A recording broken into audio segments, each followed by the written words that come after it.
أعوذ بالله من الشيطان الرجيم. بسم الله الرحمن الرحيم. قاف والقرآن المجيد بل عجبوا أن جاءهم منذر منهم فقال الكافرون هذا شيء عجيب أإذا متنا وكنا ترابا ذلك رجع بعيد قد علمنا ما تنقص الأرض منهم وعندنا كتاب حفيظ بل كذبوا بالحق لما جاءهم فهم في أمر مريج أفلم ينظروا إلى السماء فوقهم كيف بنيناها وزيناها وما لها من فروج والأرض مددناها وألقينا فيها رواسي وأنبتنا فيها من كل زوج بهيج تبصرة وذكرى لكل عبد منيب ونزلنا من السماء ماء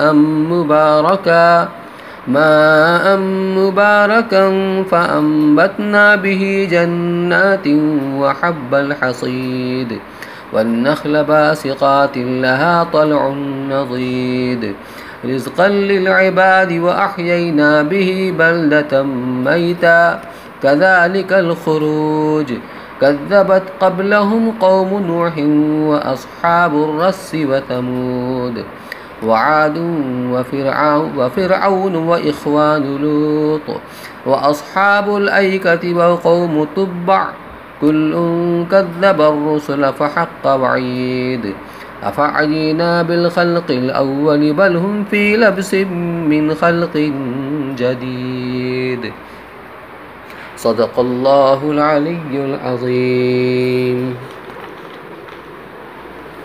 قاف والقرآن المجيد بل عجبوا أن جاءهم منذر منهم فقال الكافرون هذا شيء عجيب.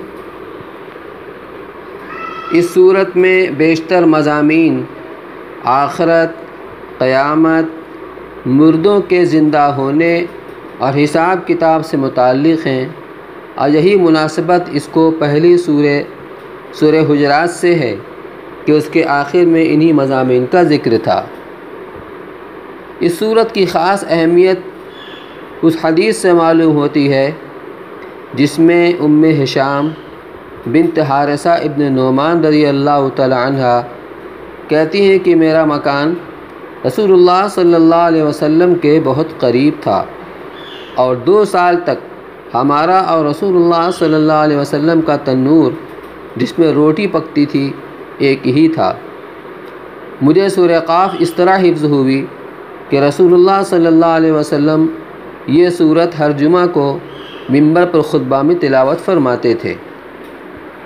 حضرت عمر رضی اللہ تعالیٰ عنہ نے ابو واقد لیثی رحمۃ اللہ علیہ رضی اللہ تعالیٰ عنہ سے دریافت کیا کہ رسول اللہ صلی اللہ علیہ وسلم عیدین کی نمازوں میں کون سی سورت پڑھا کرتے تھے، تو انہوں نے فرمایا سورہ قاف والقرآن المجید اور اقتربت الساعہ۔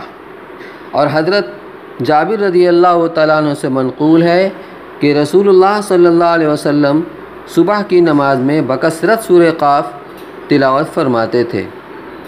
اس کا مطلب یہ ہوا کہ عیدین اور جمعہ جب مجمع بڑا ہوتا ہے، کثیر ہوتا ہے، تو اللہ کے رسول صلی اللہ علیہ وسلم اس صورت کا خاص اہتمام فرماتے تھے۔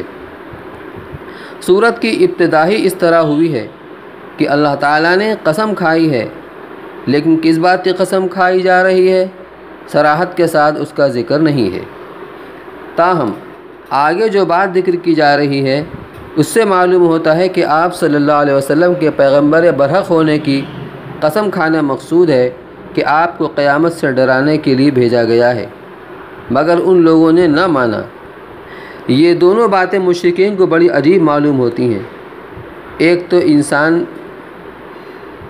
تو انسانوں ہی میں سے اللہ کا پیغمبر بنایا جانا، دوسرے انسانوں کے مرنے کے بعد ان کو دوبارہ زندہ کیا جانا تاکہ انہیں حساب و کتاب اور جزا و سزا کے مرحلے سے گزارا جائے۔ حالانکہ انسان کے جسم کو دوبارہ وجود میں لانے کے لیے ایک تو علم کی ضرورت پڑتی ہے کہ انسان کا کون سا جزو کہاں کہاں گیا، کہاں کہاں ہے، اس کی واقفیت ہو، پھر ان سب کو جوڑ کر پہلی حالت پر لایا جائے، اس کی قدرت ہو۔ چنانچہ قد علمنا ما تنقص الارض منہم سے اسی بات کا جواب دیا جا رہا ہے۔ کفار و مشرکین جو قیامت میں مردوں کے دوبارہ زندہ ہونے کا انکار کرتے ہیں، ان کی سب سے بڑی دلیل یہ تعجب ہے کہ مرنے کے بعد انسان کے اکثر اجزائے جسم مٹی ہو جاتے ہیں، پھر وہ مٹی منتشر ہو کر دنیا میں پھیل جاتی ہے۔ پانی اور ہوا اس کے ذرات کہاں سے کہاں پہنچا دیتے ہیں۔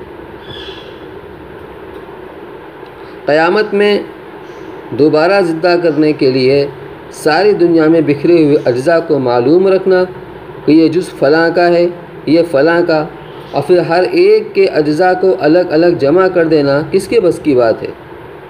قرآن کریم نے اس کا جواب دیا کہ انسان اپنے محدود علم و بصیرت پر اللہ کے غیر محدود اور لامتناہی علم کو قیاس کر کے اس گمراہی میں پڑا ہے، کیونکہ اللہ کا علم تو اتنا وسیع اور محیط ہے کہ مرنے کے بعد انسان کا ایک ایک جز اس کی نظر میں ہے۔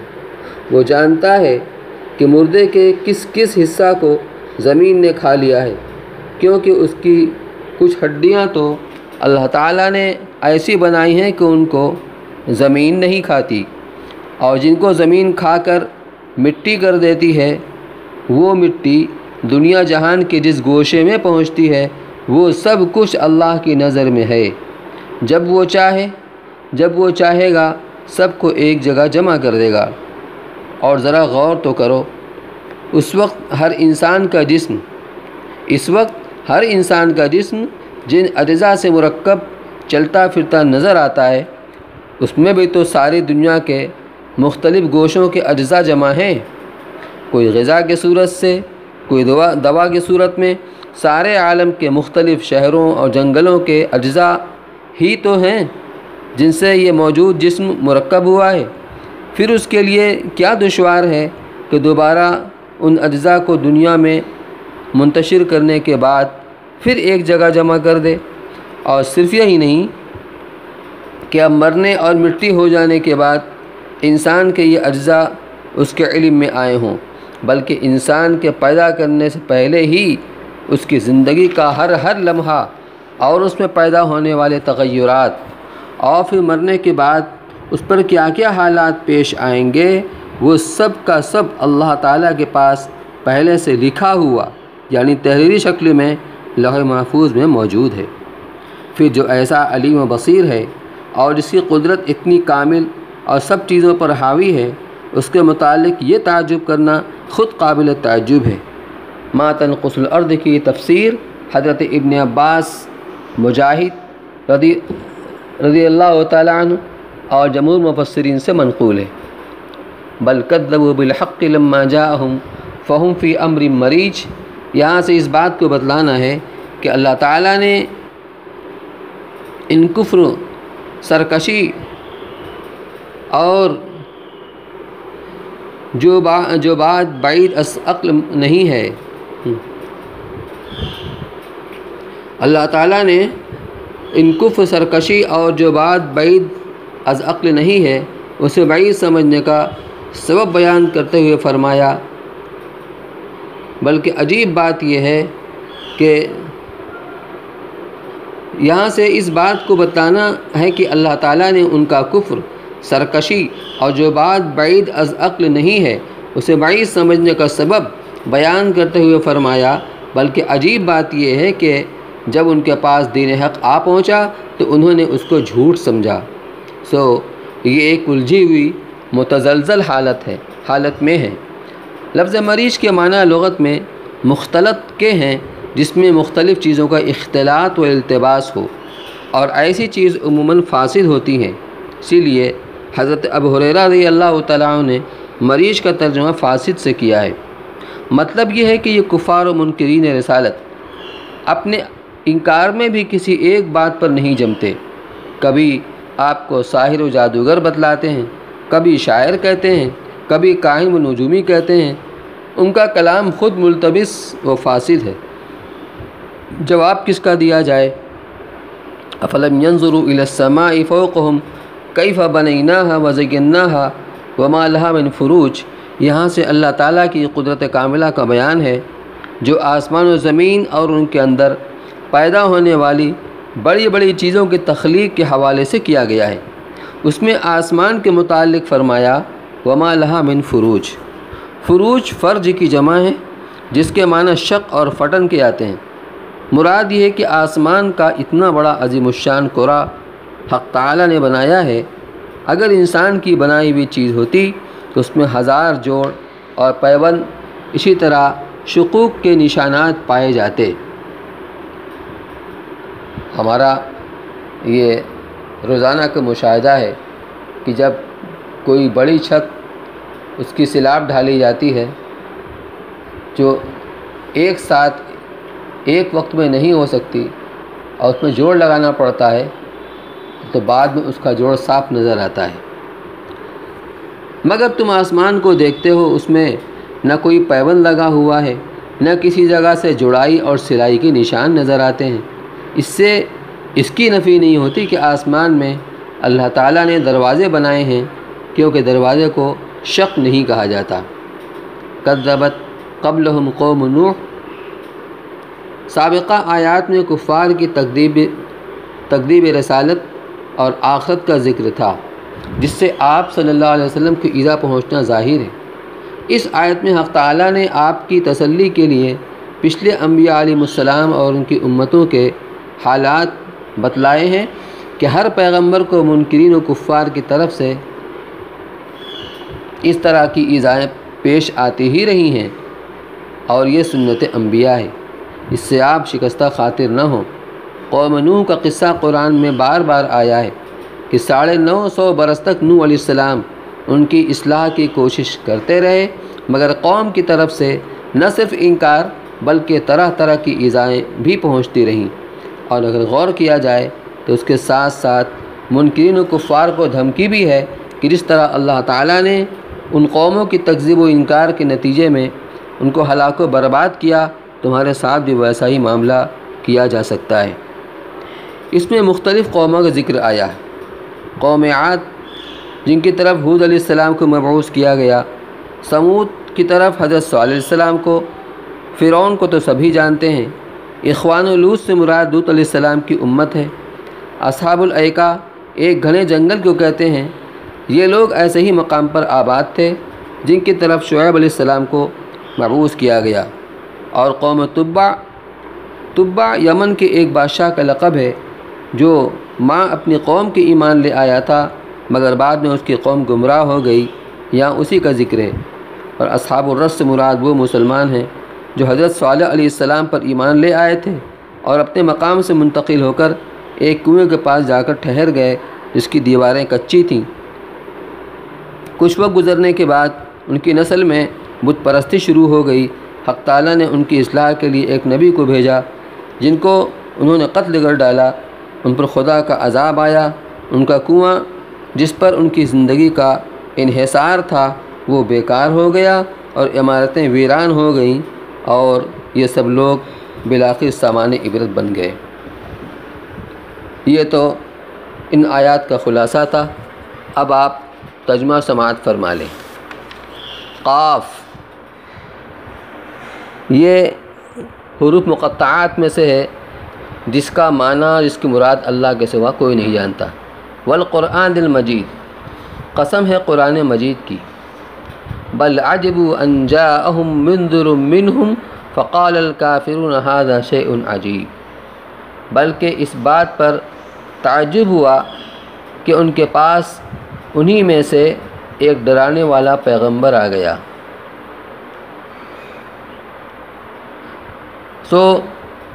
اس پر کافر لوگ کہنے لگے کہ یہ ایک عجیب بات ہے۔ اَإِذَا مِتْنَا وَكُنَّا تُرَابًا ذَلِكَ رَجْعٌ بَعِيدٌ، بھلا جب ہم مر گئے اور مٹی ہو گئے تو کیا دوبارہ زندہ ہوں گے؟ یہ دوبارہ زندہ ہونا بہت ہی بعید ہے۔ قد علمنا ما تنقص الارض منہم وعندنا کتاب حفیظ، ہم ان اجزاء کو جانتے ہیں جن کو مٹی کم کرتی ہے، اور ہمارے پاس وہ کتاب یعنی لوح محفوظ میں موجود ہے۔ بل کذبوا بالحق لما جاءہم فہم فی امر مریج، بلکہ سچی بات کو جب کہ وہ ان کو پہنچتی ہے جھٹلاتے ہیں، غرض یہ کہ وہ ایک متزلزل حالت میں ہیں۔